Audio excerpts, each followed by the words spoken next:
Et on accueille en plateau Baptiste Garcia. Bonsoir Baptiste. Bonsoir. Merci d'être avec nous. Vous êtes vice-président à l'association Gladiator, groupe de supporters. Qu'est-ce que je dois dire? C'est ça, oui. Et est-ce que je l'ai bien prononcé? Parce que la dernière fois, je me suis Presque. fait gronder.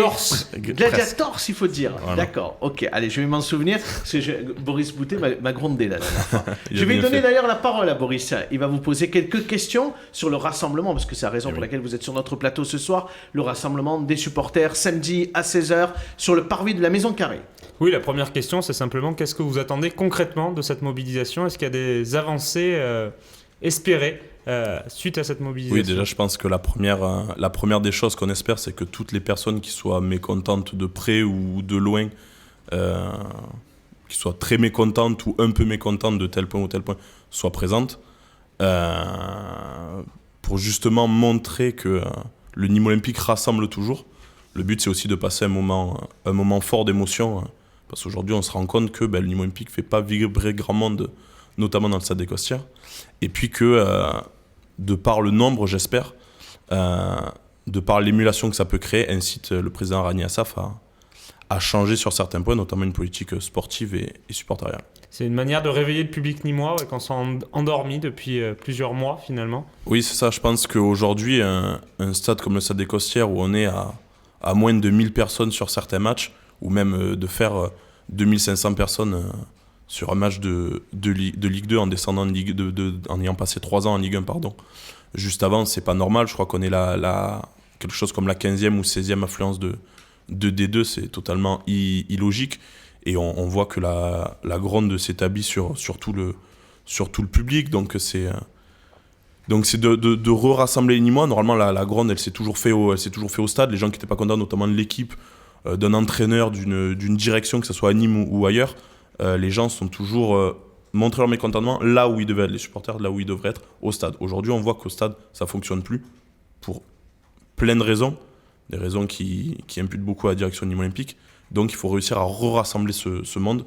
Et le rassemblement de samedi est là pour ça. On a vraiment le sentiment, en fait, que ça a pris du temps et que ça fait des mois qu'il se passe quelque chose de compliqué avec la direction du Nîmes Olympique. Et aujourd'hui, on sent que ce mouvement que vous avez envie de mettre en œuvre samedi, en espérant qu'il y ait du monde qui soit là, c'est aussi peut-être un peu l'occasion d'une dernière chance que vous donneriez à Rani Assaf. Oui, c'est ça. C'est que au début, la gronde, elle part au niveau des groupes de supporters. On part sur des décisions qui ne sont pas partagées par les groupes de supporters, notamment nous les Gladiators. Mais là, en étant en Ligue 1, en ayant des résultats qui sont positifs, à part sur la saison dernière, mais où finalement c'est pas trop mal sportivement, c'est un peu l'arbre qui cache la forêt. Le grand public, on ne sent pas une gronde qui vient beaucoup du grand public. Et aujourd'hui, là, avec cette descente en Ligue 2, le retour du Covid, les résultats qui suivent plus depuis le mois d'août, on voit que finalement, la colère, elle se situe pas plus que dans les groupes de supporters, mais qu'elle est généralisée. S'il y a si peu de monde au stade, c'est pas seulement que les groupes de supporters sont pas contents, c'est que l'entièreté du public ne se retrouve plus dans le Nîmes Olympique qui nous est présenté aujourd'hui. Cette mobilisation, elle rappelle forcément un petit peu celle qu'il y avait eu sur le parvis des Arènes en 2014, alors que le Nîmes Olympique était en pleine affaire des matchs truqués. Le club était en danger de mort à l'époque. Est-ce que pour vous, aujourd'hui, la situation est comparable ?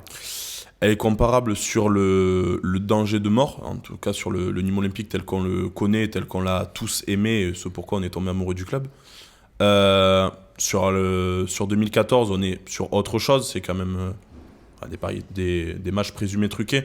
Aujourd'hui, là, on est sur une direction qui va à l'encontre de certaines valeurs et qui se bat contre ses supporters dans un certain sens, ou contre une grande partie de ses supporters dans un certain sens, pardon.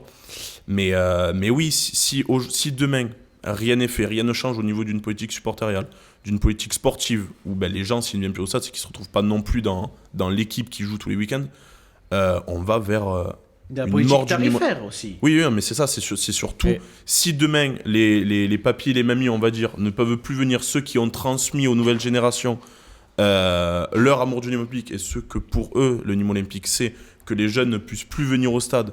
On est tous arrivés gamins, amenés par des grands-parents, des oncles, des tantes, j'en sais rien, parce que il y avait la possibilité d'acheter ces places. Aujourd'hui, où il n'y a pas beaucoup de monde qui va pouvoir le faire, ramener son fils, son neveu au stade, parce que on ne peut pas dépenser 60 € ou même 30 On revient euros à la en tribune question populaire du pouvoir tous les week-ends. d'achat également, effectivement. On insiste quand même sur un point ce soir, je Ouais. pense que c'est important de dire qu'en fait, c'est pas forcément le projet immobilier, le fameux nouveau stade pour lequel vous êtes contre, c'est vraiment la situation actuelle plutôt sur le domaine sportif. On est bien d'accord? Oui, c'est ça. L'aspect du nouveau stade, pour nous, on voit très bien que le stade des Costières tombe en ruine, qu'il peut y avoir mieux en traversant toute la France. On voit tous les autres stades qui se trouvent. Et Bon, vous le soutenez, son projet, aujourd'hui? le projet du nouveau stade juste en lui-même est quelque chose d'intéressant et que nous dérange pas. Si ça peut apporter des revenus financiers au niveau olympique, que Rania Saf se fasse de l'argent dessus, en soi, on s'en fout C'est complètement. un entrepreneur privé. Tant que il y a du ruissellement sur le club, c'est pas un souci. Le souci, c'est qu'on nous dit aujourd'hui que ce nouveau stade, il pourra marcher si on est en Ligue 2 déjà, ce qui est même pas sûr sportivement. Et s'il y a du monde, si Monsieur Assam nous parlait de 11 ou 13 000 personnes par match, aujourd'hui on n'arrive même pas à en faire 3 000.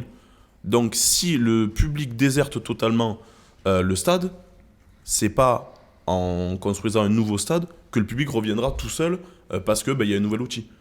Brahim, est-ce que par rapport à cet échange, avant de redonner la parole à Boris, Nicolas aussi, C'est assez complexe, personnellement. alors plutôt Moi, du côté d'Alès, mais est-ce que vous suivez le Nîmes Olympique quand même? un petit peu, j'ai des amis qui ont leur enfant, donc ils ont été très peinés par rapport à je pense, à la fermeture du centre de formation, c'est ça, hein, donc ça a Oui. été assez, Enfin, de assez l'agrément. compliqué, Perdre l'agrément, l'agrément. voilà. Et, donc il a fallu remodeler, mais après, c'est dommage qu'une ville comme Nîmes ne puisse pas bénéficier en fait comment on appelle ça, d'une harmonie entre les supporters, le club de Nîmes en lui-même. Nicolas, à l'université, je sais pas, est-ce qu'entre étudiants, on parle du Nîmes Olympique, on se fait du souci, on est dans le désarroi? Clairement, alors aujourd'hui, les conversations des étudiants tournent absolument pas autour du Nîmes Olympique. Hein. C'est plus des discussions sociales, hein, en général. Mais après, je rejoins totalement ce qu'a dit Brahim. Hein. C'est la fermeture du centre de formation, aussi le Covid aussi, quelque part, qui a pas participé.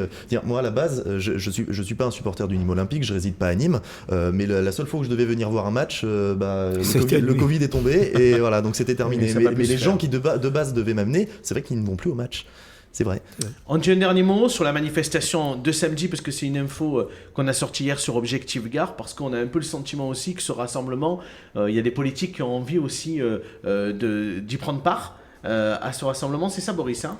Oui, le maire pourrait éventuellement participer. Vous allez le rencontrer, en tout cas samedi matin. Est-ce que c'est une bonne chose qu'eux rentrent dans ce débat-là, eux qui se sont pourtant déclarés partenaires de Rania Saf et qui se sont même ensuite inquiétés de la situation tout en se disant totalement impuissants face à lui? Ça sert à quoi finalement qu'ils viennent? Ça, c'est une des choses importantes, c'est que la mairie est aussi responsable dans tout ce qui arrive. Elle a les clés, elle a laissé les mains totalement libres à Rania Saf pour ce projet du nouveau stade, mais du coup pour tout. La mairie s'est dite partenaire du club dans ce projet, donc partenaire total du club. Et aujourd'hui, on lit dans la presse que M. Fournier se dit inquiet de l'avenir du Olympique. Donc la mairie est partenaire de quelqu'un dont elle est inquiète. Donc là, déjà, il y a un double discours qui est pas bon, et tous les Nîmois le voient. Donc si M. Fournier, qui nous rencontre du coup samedi matin, vient l'après-midi à 16h répondre de tout ça devant tous les Nîmois qui seront présents, ça peut être qu'une bonne chose. Mais Tant que c'est pour venir s'expliquer de ce qui arrive actuellement au Nîmes Olympique et de leur part de responsabilité à eux. M. Ça, Fournier tout à s'est fait, dit ça passe, impuissant ouais. sur ce plateau-là par rapport à Rania Saf. Qu'est-ce qu'il peut faire concrètement? Et vous, qu'est-ce que vous pouvez faire? Est-ce que vous vous mobilisez, c'est bien, mais qu'est-ce que vous proposez concrètement comme alternative finalement à Rania Saf? Alors nous, au niveau de Rania Saf, on a toujours dit, on pense qu'il a de l'or dans les mains ici à Nîmes. Il y a une base publique qui était solide. Il y a des valeurs du club, notamment de combativité de hargne, qui étaient présentes. Il peut se faire quelque chose de très bien. Donc si Rania Saf revoit sa politique sportive au niveau, pour nous le projet trading n'est pas amené à marcher du tout, on le voit très bien cette année en Ligue 2, et si jamais on descend en National, c'est encore moins viable. Et une politique supporteriale. Et vous pensez que quelques centaines de supporters mobilisés à la Maison Carrée peuvent le faire fléchir? Lui qu'on s'est têtu quand même et sûr de ses idées? Non, bien sûr. Après, si jamais il y a une carte à jouer, autant la jouer à fond. Si le peuple nîmois arrive à se rassembler au niveau de ça, si on ne le tente pas, on ne pourra pas savoir si ça fonctionne. Et j'espère, Surtout que devant la foule qui montrera son mécontentement et qui voudra du changement, M. Rani Assaf, dans la